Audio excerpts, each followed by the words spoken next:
Operation Domination is underway. The ultimate game plan to dominate your NFL experience. With your hosts, Dan Maiden. But what's more impressive to me about the Case Thornton. Yeah, I mean, I gotta get Chris Dowhouse. Get him, Chase. Get him, Chase. And Adam. No, not necessarily, but it's again the same. Don't hope to win. Be great and dominate.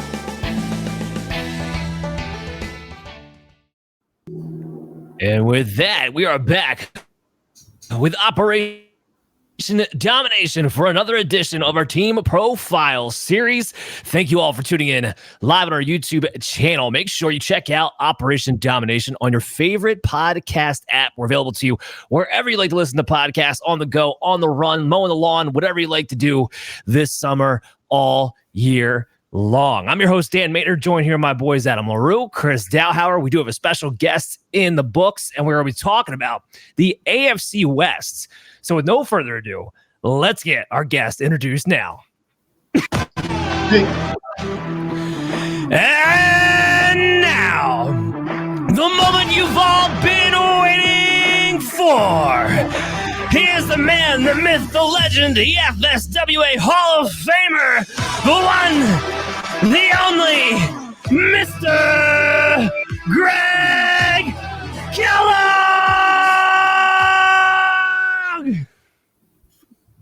Hey guys, how you doing? Now, I got to say this, Chris, Adam, you may be great guys, but Dan's got the voice. He's got the voice of the radio. He really does. Well, I appreciate that, Greg. I appreciate you making the time to come on. I know you've been a busy person this past night in particular, so hopefully we're going to have a fun show for you to do, because I would say it's short, but it's not going to be short. We do an hour-long worth of content here. Guys, make sure you chat along with us for those in the live feed. If we have time, we will get to your comments as we go along. But like I said, it's the AFC West. There's a lot to get into, so let's just dive straight to the quarterbacks, straight with the number one guy, Mr. Patrick Mahomes. There's not too much to talk about here, right? We know he's a top three player. I think the only guy of our panel he's not even here, who doesn't have in the top three is Chase. He's on vacation, so he doesn't get a say anyway. Greg, when you look at Mahomes last season, he was, QB 11 on a fantasy points per game basis. He was not the elite self that we're used to seeing. Do you think there's a bounce back in store for him this year? I do. I targeted him in Scott Fish Bowl, which I don't know if your viewers know, is the largest charity tournament in the world. And I had the sixth pick and was thrilled that he fell to me there. Now, it is a running quarterback league. They really, what people call nerfed the quarterback passing yardage. They basically cut it in half in scoring. But I still think he has a huge bounce back here, because I like the additions at the wide receiver position. That's the big key, right? We're getting some weapons back into the game. Yeah, speaking of the Scott Fish Bowl, I'm in one of those right now too. And yeah, it is very much a quarterback rushing friendly. It just rushers in general, like first downs, 0.25 points, the rushing yards, the touchdowns, the passing yards are deducted. I think they're like a point, or not even half of what it would considerably be for an entire point for over 100 yards. So there's a lot of weird scoring in the Scott Fish Bowl going on. And it's a super flex league. So yeah, it made those rushing quarterbacks all that more valuable. Big shout out to Scott Fish and Fantasy Cares, a great organization there. But I want to get Chris's thoughts, though, because Chris, Greg says they're going to bounce back. Obviously, you think so, too. You have him ranked at number one. And whether you're in a Scott Fish Bowl or a typical redraft league, usually the rushing quarterback has a little bit more of an upside, certainly has more of a floor. Josh Allen has been the number one quarterback 3 of the last 4 seasons. Jalen Hurts has been up there at number 2 quite often. 2 quarterbacks that can get double-digit rushing touchdowns. Hurts has been doing that pretty consistently. So what is it about this makeup that says to you Mahomes is your number one over both of those guys? I think the consistency, Dan. I think also the lack of turnover around him. There's going to be different coaching staff in the Philadelphia Eagles. We're going to see kind of how that adjusts. Is it going to adjust? Jalen Hurts is going to get all those push touchdowns.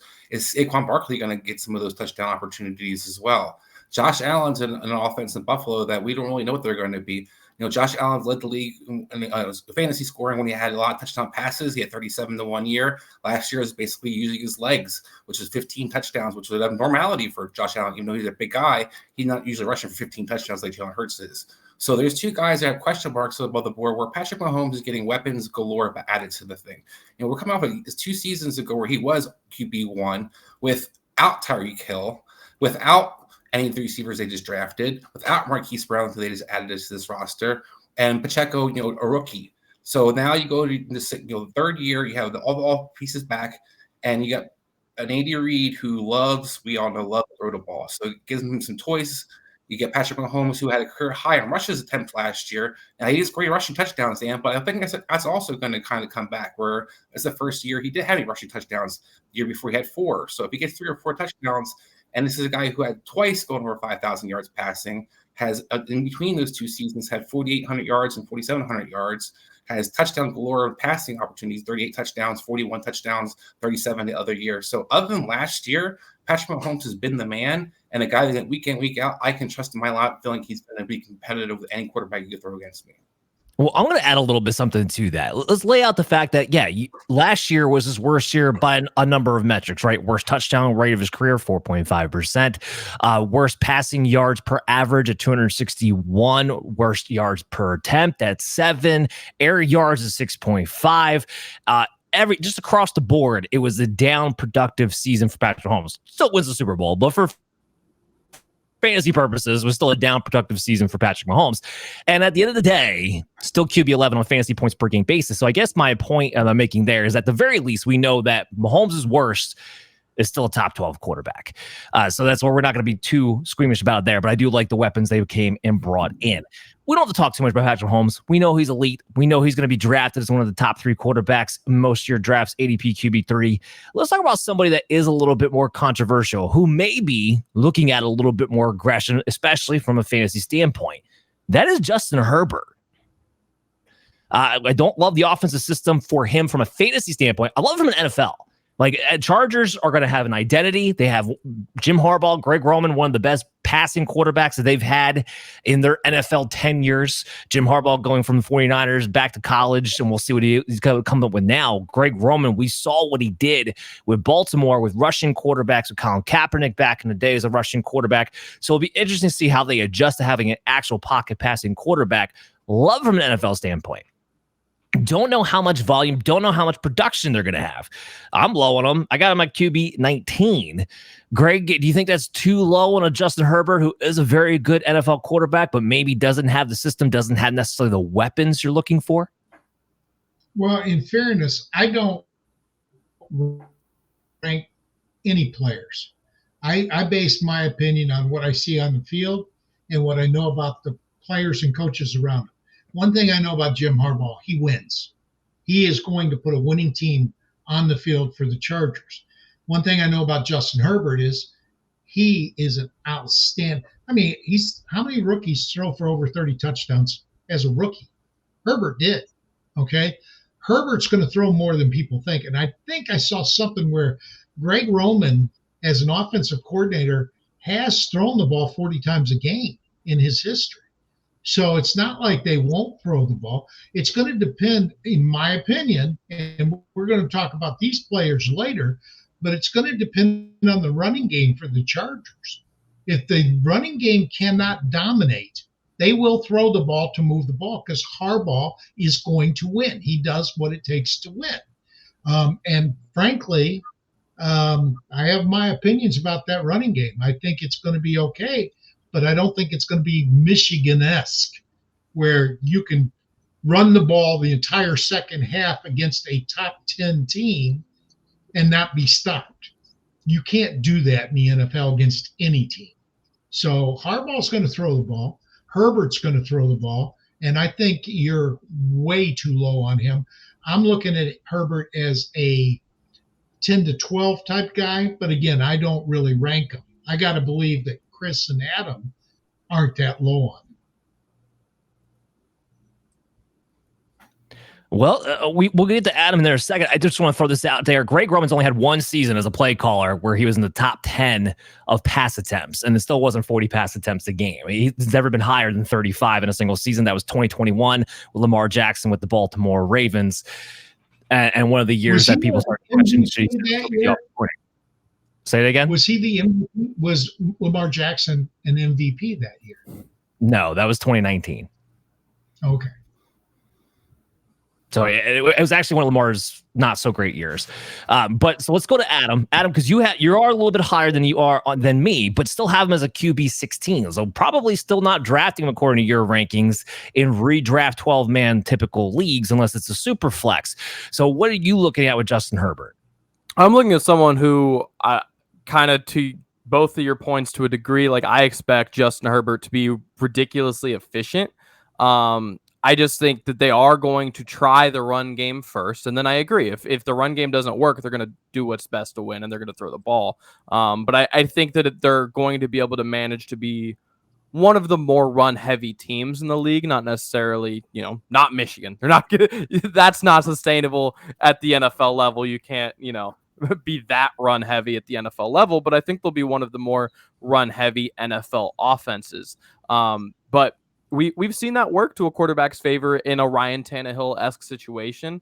And I am curious if Justin Herbert can be that level of efficient, because there's not a lot of examples of it in NFL history, but I think I would expect Justin Herbert to do it before I expected Ryan Tannehill to, just by their own levels of talent. So all of that to say, he's someone who I like if I'm going for more of a gamble as my QB1, but he's not necessarily someone who I'm dying to have as my true QB1. So say if I ended up with an Anthony Richardson and Herbert was falling, that's an awesome pairing for me, because I feel like between my two gambles, I'm pretty confident one of them is going to end up hitting. So I do like Justin Herbert a lot as a talent. I like the Chargers a lot kind of going into this season. I'm up in the air as far as the passing volume. I do think that there's potential for upside. I do think that there's a way that Justin Herbert does become a QB1 this season. I'm just not necessarily saying that's the outcome I expect the most. Well, you're talking about efficiency. My curiosity more comes from, where is the efficiency going to happen? Like, quarterbacks are efficient. You think of off the rip from last year, Brock Purdy, but he had a ton of weapons. Who's Justin Herbert's weapons? I like Ladd McConkey, but he's still a rookie at the end of the day. Josh Palmer, I don't know if we can make the argument as much more of a jag. There's not a ton of weapons here, and it's not Derrick Henry like Darian Tannehill had behind him to make a play action that uber efficient either. And Herbert's somebody who, from a fantasy perspective, has been up and down over his career, and based off of high volume at 39 pass attempts a game, having Keenan Allen, having Mike Williams, and none of those things are going to be available to him. That's where I struggle with the idea that he has potentially a top 12 quarterback. Greg, what were you going to say? I was just going to say, I think you're selling Josh Palmer short. Love Ladd McConkey. I think he may be one of the better rookie wide receivers. I would take McConkey before I would take Marvin Harrison Jr., to be honest. And I know that's a minority opinion, but I don't trust the quarterback, Kyler Murray. Murray. Yeah, I don't trust Murray to stay healthy. I don't. And I'm not real big fan of short quarterbacks anyway. I think you're going to see more running out of Herbert than you have in the past. And I think he's going to be more capable of it than people think. But I think all this Harbaugh's going to run. He's got to be able to run to do it. And he will adjust. Because one thing Harbaugh's done everywhere he's been is win. He won in San Francisco. He won in Michigan. And he's going to win in San Diego. And I think the talent in San Diego is much better than it was when he was in San Francisco and in Michigan when he first got there. Chris, let's get your 2 cents in here.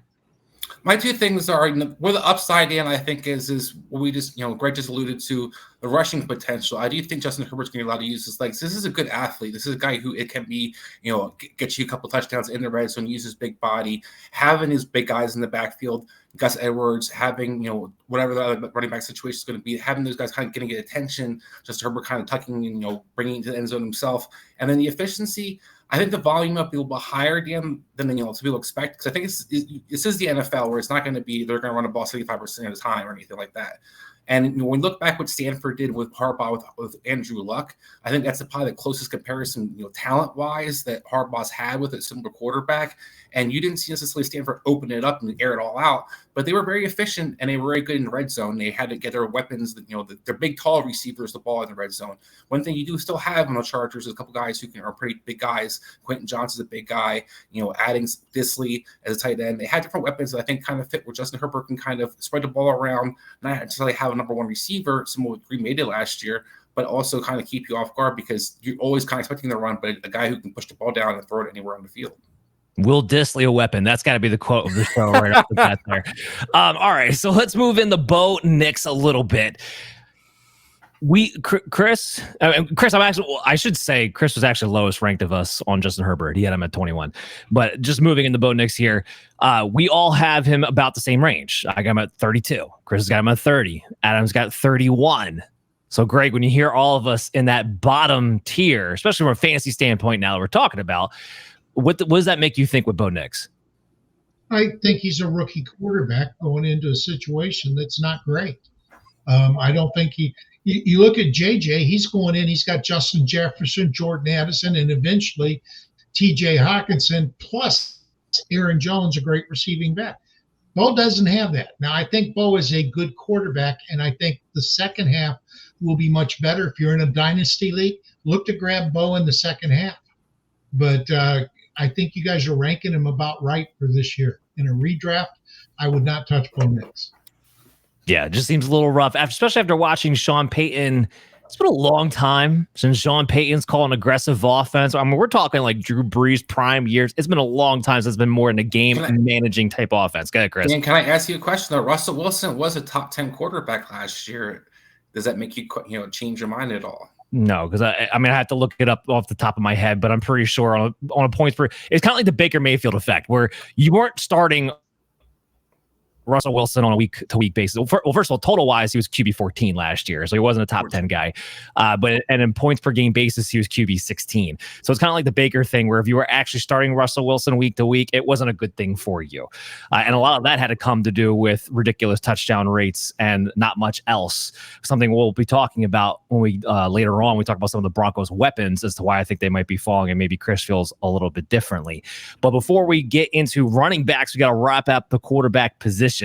And the main question I wanted to ask the panel, starting with Greg, is who will or should start for the Raiders this season, Aiden O'Connell or Gardner Minshew? Now, per request, Greg wanted me to put up this that was on social media earlier today, which is fantastic if you had to read through it. If you're go ahead, Greg. He's jacked. He's jacked. He's a stud. A woman says, why can't I find a guy like this? And Gardner reaches out to her and says, hey, Gardner does. And she says, no. And then he says, I'm literally the guy in the pick. So, it's funny. For no other reason, realistically, they brought in Gardner Minshew to start for 2 years to teach Aiden O'Connell how to be a pro. O'Connell had a decent year last year, but not great. Okay. He was top 12, a starter, I think 2 or 3 games. But he had one game where he finished lower than backup quarterbacks. He had one game with like 1.48 points. And Minshew, when he played, he's got 7 or 8 years experience. He will be the starter this year. Whether we want it or not, he will be the starter unless he just craps the bed in training camp. And I don't see that. I think he sees this as an opportunity. And they paid him $25 million over 2 years. Now, a 2-year contract does not scream long-term answer, but it does scream, let's teach the kid how to play. So I think Minshew starts. It's yes, they went out of their way to sign him. $25 million. That's backup money. That's not even starter money either. Not that O'Connell's making more, Dan. Who's making more? I'm going to say not that Aiden O'Connell's making more, being that he is a rookie, 100%. And I think the idea is that Gardner Minshew would at least compete for the job and be favored for it. But I'm going to get Adam in here after I kind of set this up a little bit, because O'Connell and Minshew really were the same quarterback from a statistical standpoint last season. Both their 17-game paces were roughly 3,500 yards, 21 touchdowns, 9 interceptions for O'Connell, 3,800 yards, 18 touchdowns, and 13 interceptions for Minshew. I mean, their efficiency across the board were similar. True completion percentage ranked 21st for Minshew. His deep ball completion percentage, 37th ranked.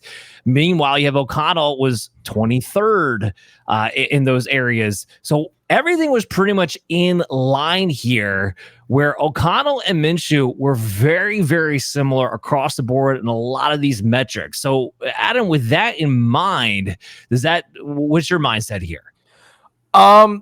Two things. I think that it's split. I think it should be O'Connell. I'm pretty confident it will be Minshew. In the past, we've seen Getsy as a guy that is willing to go pretty heavy into the read option. And there's one thing that Gardner Minshew does at above a C. It's the read option. He's very good at it. Actually, one of the most efficient in the NFL last league. Awful in most other categories, but one of the most efficient specifically within read option last year.